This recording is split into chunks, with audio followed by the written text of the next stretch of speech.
I've heard you speak before about laying the foundation for the grid and pre-paving, and some of the activities that you, if you were standing in our physical shoes, that you had indicated that you would do on a daily basis. We want to amend that briefly. We are standing in your physical shoes, but continue.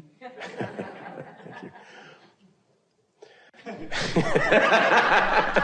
Or shoe, as the case may be. Yeah, sure. One was meditation for 15 minutes. One was going outdoors and regardless of whatever the inclement weather or perfect weather, it's all perfect, I suppose, and kind of basking in that. Another was acknowledging where we are and realizing that we're the focal point of attention of pure positive energy from non-physical into physical. And that I know that there was a fourth one and it escaped me. Well, sometimes these are all good ideas, yeah, but sometimes you just can't get there from there. So our favorite new process, it may be the best process that we've ever offered you. Nap. Take a nap. Yeah. Take a nap. We're not kidding. Because anything that slows that momentum. So meditation is good because if you can quiet your mind, you stop that thought. And if you stop that thought, you stop that momentum. But if the momentum is really moving, it's not the easiest thing in the world to quiet your mind. And it isn't the easiest thing in the world to go to sleep. So drugs and a nap. No, drugs and a nap. A lot of alcohol and a lot of sleeping. You just have to find your perfect place. Yeah. But the point is you want to find something that stops the momentum. And so if you are aware that you've got some negative momentum going, almost everything that you think you might try is sort of knocked over by that negative momentum. So you just have to play with it until really the best thing is after you've slept to choose a disc that feels good.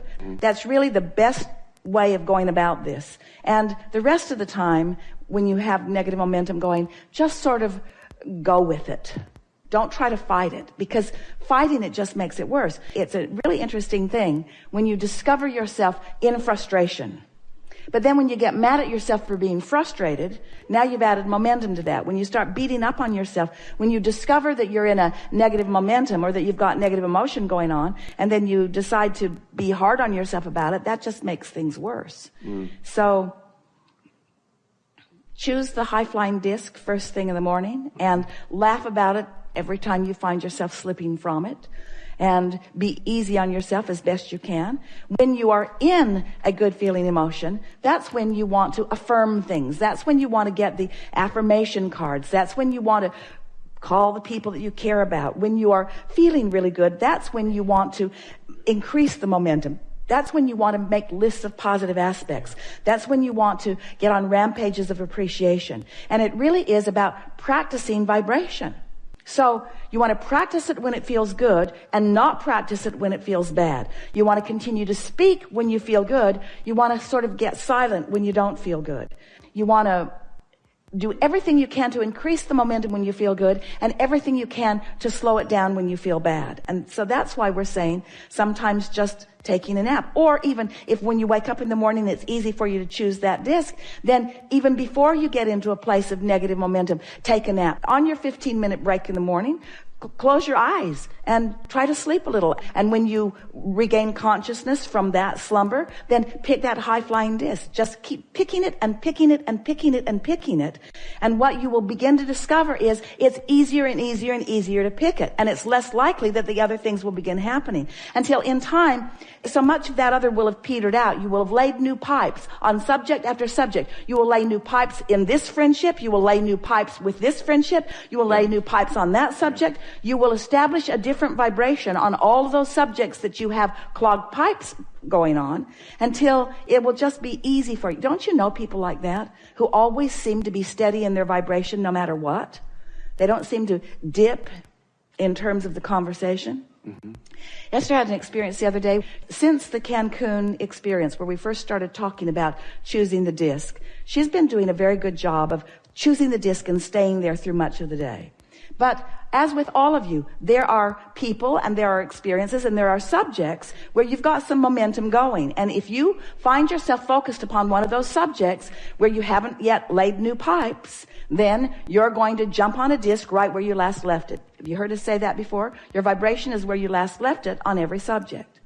So if you've left it there and now you have laid new pipes about it and laid new pipes about it and laid new pipes about it, in time, the old vibration is completely gone and the new vibration has taken its place. So Esther awakened. She chose her disc. She was flying high. She was moving through her day, made it not quite to lunchtime when a situation was presented to her where she had not yet laid new pipes. And so she picked it up right where it was last left and began a conversation. Mm-hmm. As she began the conversation, she knew in the early seconds of this conversation the potential of where it was going. And she remembers thinking it was like having a flashback of being at the top of the hill right before the car got loose. It was almost that startling of a sensation. And she knew it was happening and didn't have the strength to keep it from happening. And then it happened. Then it happened. Yeah. Off it went. And she kept trying to turn it around and it just got worse. And she just kept trying to turn it around and it just got worse. She kept trying to turn it around. It just got worse. It just got worse. She didn't recover from it until after a good night's sleep. It wasn't until the next morning that she chose another disc that ripple or that momentum from that conversation. But the good news from it is that having had the experience, she's now more determined to lay the new pipe about it. And in neutral territory, as in coming right out of meditation or right out of slumber, she can choose that disc and think about that subject and lay new pipes about it. You see what we're getting at? Yeah. Establish the vibrational frequency. Do you believe that you are vibrational beings? Yes. Do you believe that you have the capacity to establish a vibration? Yes. Do you believe that it's easier sometimes than others? Yes. Do you believe that there are times that it is to no avail to even make the effort? We do. Because all you're doing is throwing gasoline on the fire. Because immediately you start getting defensive. You start trying to explain yourself. There's this human tendency that makes you want to explain why you're here. You want to give all of the details. Esther finds herself doing that quite frequently about things that she's had experience about. She wants to say, well, now here we are, and the bad stuff hasn't happened yet. But let me tell you about other times that I've been standing about right here and other bad stuff happened that we want to watch out for. Okay, everyone? Okay? Mm-hmm. Okay, so we want to watch out, not even realizing that she's starting negative momentum on something that could have been a clean slate. It could have gone the way she wanted to go. She could have gone directly from where she is to where she wants to be without that long, long, uncomfortable path through all of that justifying and explaining. You all are teachers, aren't you? Do you think we do? Do you think we do? This is a leading question. Do you think that a large part of your moving along through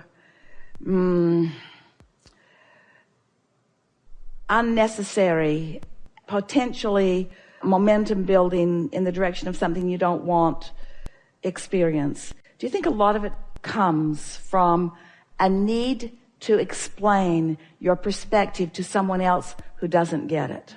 Mm-hmm. You so want to be understood for a lot of reasons. You want them to have the benefit of your experience. Yeah. You want them to have a faster path to what they want. And so a lot of what clogs up your pipes is in trying to explain yourself to someone else who isn't on your disc. When we come back, we'll be talking to all of you about a lot of different things. But the thing that we really want to emphasize is that sometimes you'll be spinning on a high disc and someone will engage you who isn't. And in order for you to communicate clearly, one of two things has to happen. Either they have to join you on your disc or you have to join them on theirs. Well, as teachers and parents and lovers and friends, you will engage, because engaging and being understood matters so much to you. And in this gathering, we would like to convince you that nothing's worth giving up your disc. And that if you will hold true to who you are more, not caring so much about being understood by those who can't understand you, unless you join them on their disc, and then what are they understanding? They're understanding that you're right there with them. Oh yeah, I hear you. I hear you. I feel that way too. Well, it's an out of the vortex conversation. It's an out of the vortex conversation. Yeah. But it's never going to be again for any of you an out of the vortex conversation that you don't have full conscious awareness that you've moved to a disc and that you didn't need to do it and that you will launch another rocket. This is next time.